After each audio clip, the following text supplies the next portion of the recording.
Good morning po. Ayan, trabaho na naman tayo ng underground work.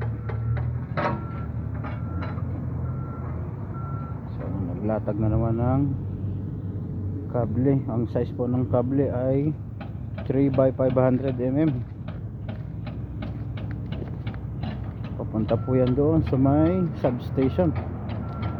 Ayan po.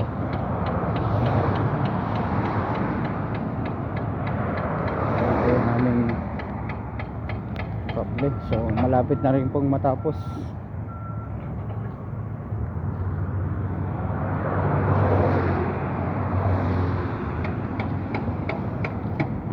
Ayan.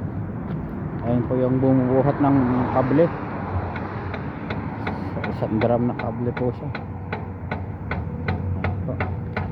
So, kailangan din ng poklin at medyo matigas ang hukayan.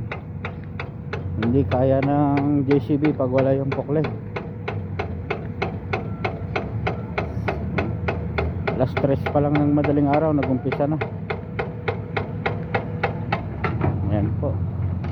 Yan yung bumubuhat ng kable. Ayan. So naka-standby at hinuhukay pa yung paglalantagan.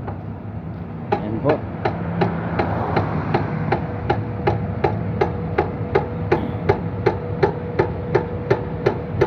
Ng poklen. So matigas yung inuhukay.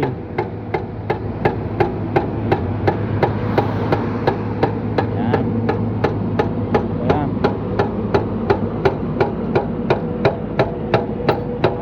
YouTube.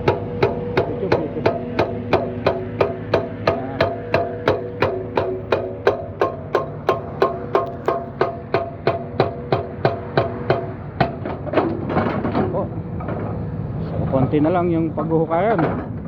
Hanggang doon na lang po. Siguro mga 50 meters na lang yung balance.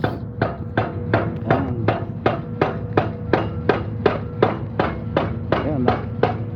Hindi masyadong makahukay yung poklen at may problema ang poklen namin. Masyadong matigas yung hukayan. Ayan. Ayan po yung Gara substation 132. Location po nito ay sa Gara sa Kakaldyop.